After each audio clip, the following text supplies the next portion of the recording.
We are moving through a series on how to make new friends, especially after we move to a new place. And my last several videos have been about where we can meet people, hopefully giving some ideas for how we can start building some consistency with some people. All of it super important. But today I want to talk about what the number one thing is that other people are looking for when they meet us.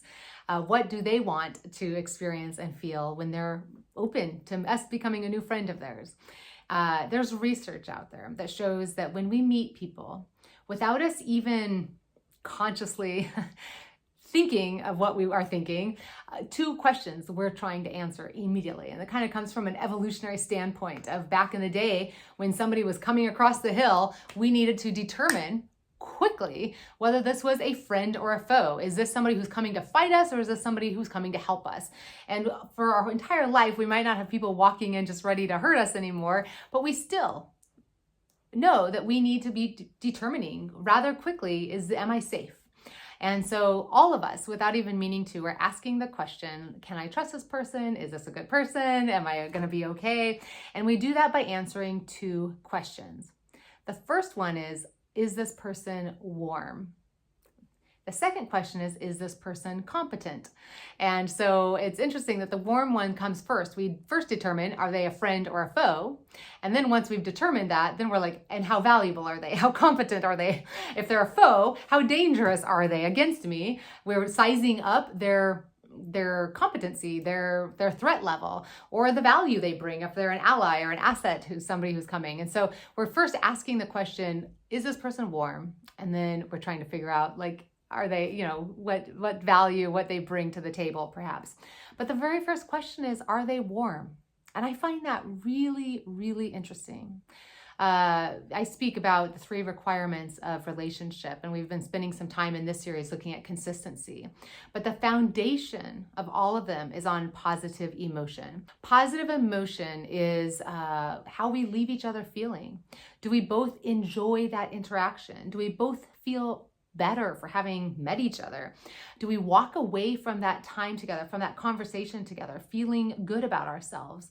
So those are the things we're looking for with positive emotion. Maya Angelou famously said, we will forget what people did for us. We will forget what people said to us, but we will never forget how people made us feel. This feeling is so significant.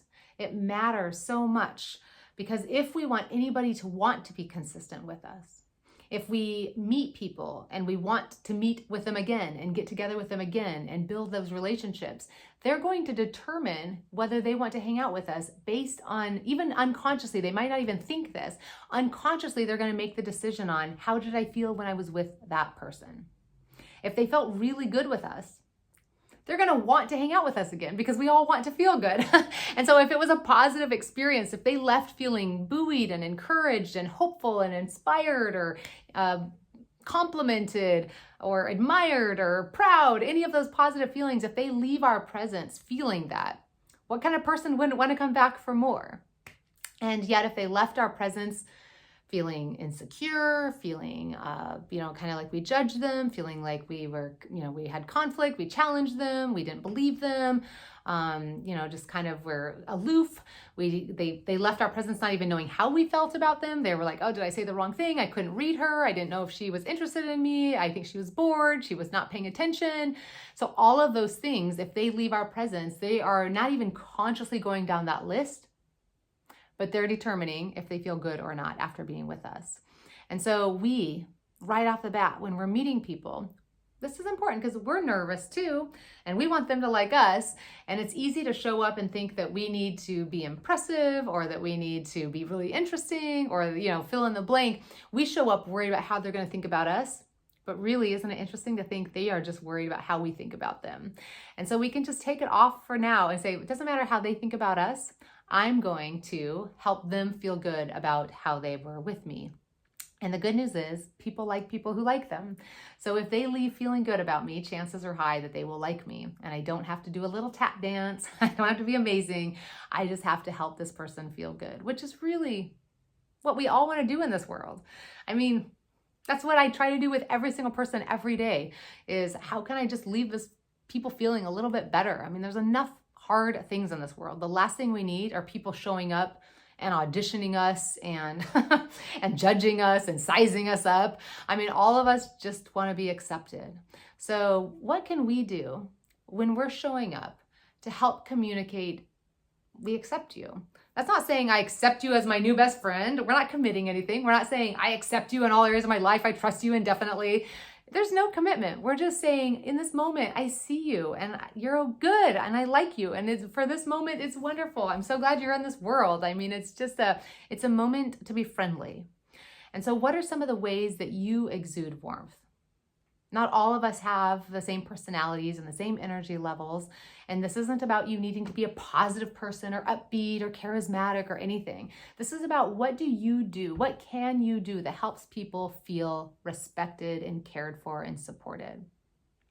Maybe it's listening and nodding your head and smiling and asking a follow-up question and being curious. Maybe it's complimenting them. Maybe it's affirming something that you see in them, something they said, something they just did. Maybe it's finding a little bit of spark because we both like the same thing. And so we have this moment where we kind of feel excited about that. And that's exciting. That feels good. So what are the things that you can do? Sometimes it's acts of service or kindness. We feel close to people who are kind, people who offer up to do things. What can you do for your neighbors? You're meeting your neighbors. Maybe there's an act of kindness that we can do right off the bat. Maybe we can bake something, show up with something. What can we do that shows trust right away? And here's my cell phone number. If you ever need anything, please come. I mean, come borrow an egg from me if you ever need it. What can we offer? They might not even ever take us up on it. But the kindness of offering things leaves people feeling closer to us, feeling like they trust us, that they like us, and we leave them feeling supported. What can you do that exudes the kindness and generosity that you would want other people to do?